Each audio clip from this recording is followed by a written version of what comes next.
This is Democracy Now!, democracynow.org, the War and Peace Report. We're on our 100-city tour. I think we're in city 16 at this point. We're here in Chicago. I'm Amy Goodman as we return to what could be the biggest political firestorm facing Republican presidential nominee Mitt Romney's campaign to date. In a newly unearthed recording released by the magazine Mother Jones, Romney tells a crowd of donors what he thinks 47% of Americans are dependent on government and see themselves as victims. There are 47% of the people who will vote for the president no matter what. All right, there are 47% who are with him, who are dependent upon government, who believe that they are victims, who believe that government has a responsibility to care for them, who believe that they are entitled to health care, to food, to housing, to you name it. That that's an entitlement, and government should give it to them. And they will vote for this president no matter what. And I mean, the president starts off with 48, 49, 40. He starts off with a huge number. These are people who pay no income tax. 47% of Americans pay no income tax. So our message of low taxes doesn't connect. He'll be out there talking about tax cuts for the rich. I mean, that's what they sell every 4 years. And so my job is not to worry about those people. I'll never convince them that they should take personal responsibility and care for their lives. What I have to do is convince the 5 to 10% in the Senate. On Tuesday, Mother Jones released the full unedited 49-minute video of Mitt Romney speaking on May 17th to wealthy donors at the home of controversial private equity manager Mark Leder in Boca Raton, Florida. Tickets for the dinner cost $50,000 a plate.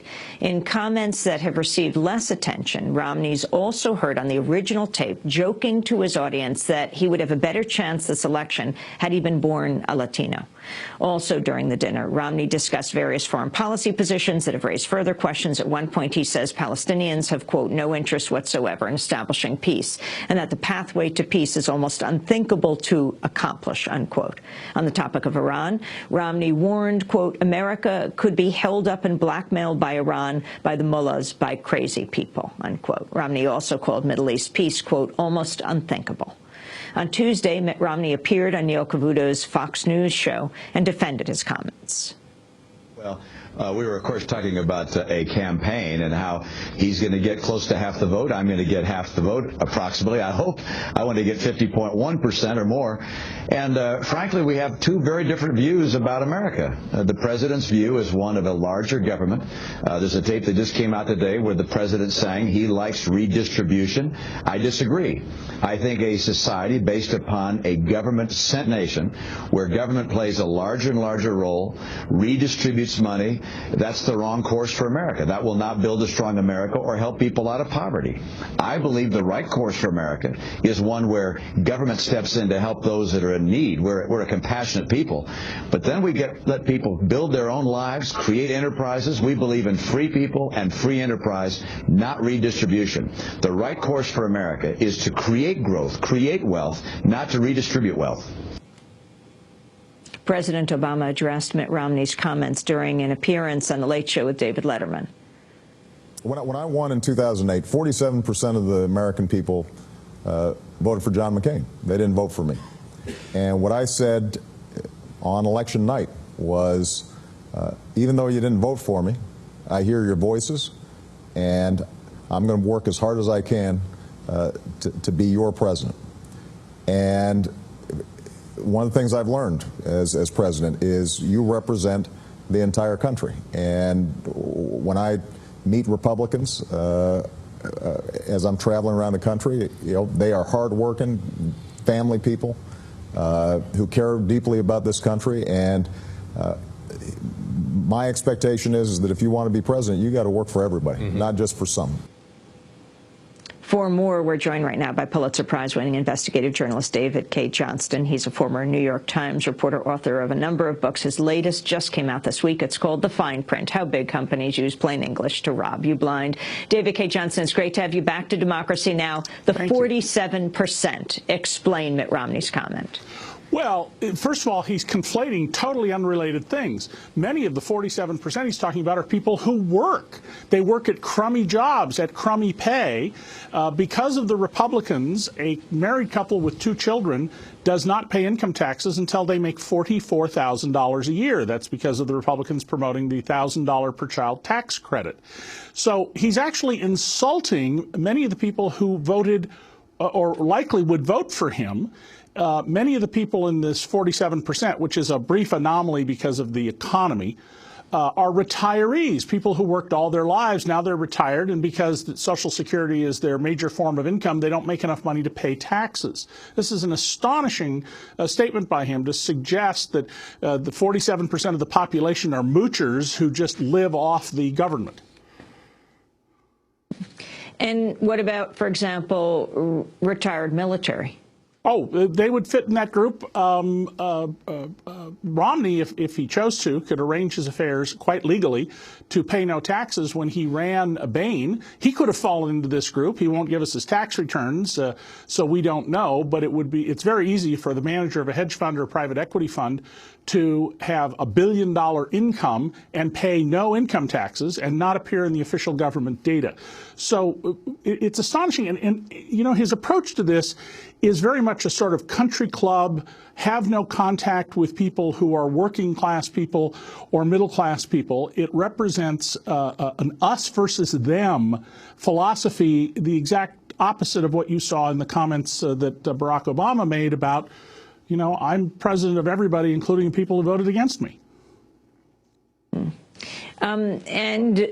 Clearly, he was deeply concerned, Mitt Romney, about this video getting out, because he held a news conference at, 10 o'clock at night, and talked about how maybe he inelegantly spoke. Well, I don't think he was being inelegant at all. He was appealing to donors. But, you know, Amy, there's a deeper question about all the things happening in the Romney campaign. Here's a businessman who holds himself out as somebody who is a master at figuring out how to make a lot of money off of a business, either buying one and sucking the capital out of it, or in some cases building one, as he's done. But he appears to have no plan, no business plan for a campaign, and stumbles from place to place, has not thought through what he's doing. And that should raise, I think, serious questions in the minds of voters about the man's judgment and about whether he's going to be a president who does research and understands how things work and looks at multiple perspectives, or he has an ideological view of the world and he would impose that and it would drive all of his decisions as president. Can you explain Mitt Romney's tax plan, David Cay Johnston? Yes. Mitt Romney's tax plan is vague. The much fuller explication of it is Paul Ryan's tax plan. But basically, Romney believes that people whose income comes from capital, like him, from dividends, interest, capital gains, rents, should pay little or no tax. He would exempt a married couple making up to $250,000 from taxes on capital gains and dividends. So you could own $12.5 million worth of stock, collect dividends at the current average rate, and pay no taxes whatsoever. Ryan would completely eliminate taxes on capital, on estates, and on gifts. And if we do that, that is the end of America as a country of entrepreneurs and strivers, whether they're in profits or nonprofits, like the kind of entrepreneurial activity that you have done in building up this show and maintaining it all these years. We would become like France in the late 18th century, where your economics were determined at birth by who you picked as your parents. And if you didn't pick parents who were already rich, then you're going to have a tough life. This is a plan for dynastic wealth. It is a plan to take care of the already rich. It is not a plan, as he claims, to help the strivers who want to get ahead. David Cay Johnston, can you just explain how Mitt Romney has been able to keep his tax rate so low, although we don't know actually how much he has paid because of the refusal to make public his tax returns? Well, for the 1 year we have his tax return, his income is almost all what's called carried interest. Even though he did not have capital at risk, he was paid fees from Bain Capital, and that turns into dividends, capital gains, which under the Bush administration's tax policy are taxed at 15%. That's the rate paid by school teachers. But of course, Mitt Romney is making over $20 million a year. If you're a worker who makes that kind of money, you pay 35%, not 15%. In addition, Romney pays the taxes on behalf of his 5 sons. So he and his wife put in property they valued at about $1 million, and certainly no more than $2 million. That trust fund is now worth $100 million, which tells you how porous the gift tax system is in America. And his sons now get tax-free income for life, each of them having roughly $20 million there working for them, and they don't have to do a thing to get their income from it. David Cay Johnston, what is most important to understand about the fine print? And I'm talking about the title of your new book, How Big Companies Use Plain English to Rob You Blind. Well, this book, I spent 4 years on, Amy. It is original research. This is not anything you will find going to Google. And I show in this book how we have rewritten commercial rules that some of them date back thousands of years, that companies now have been raising prices in many industries well above the rate of inflation. There are businesses out there that have gotten rules passed that require you to pay them a tax that they don't have to pay to the government.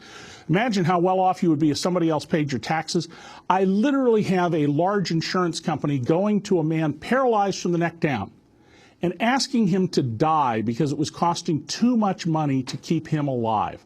That's how out of control things have gotten with business in America. And what Romney and Ryan propose, of course, is to completely unshackle business in America. And all the way through the book, I show how dangerous conditions are propping up all over. We had a whole city block blow up in San Bruno, California, and killed 8 people, including, by the way, the California Public Utilities Commission staffer whose job was to investigate the safety of natural gas pipelines, which is what blew up and killed her.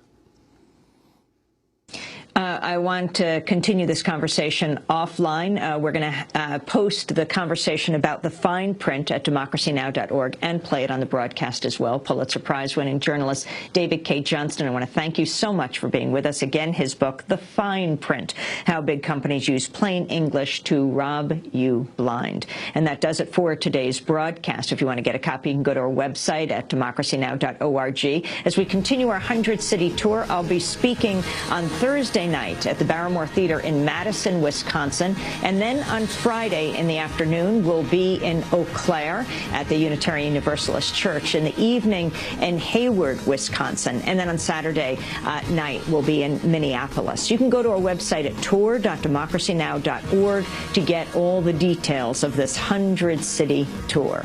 That does it for the broadcast Democracy Now! Produced by Mike Burke and Renee Feltz and Dina Guzda.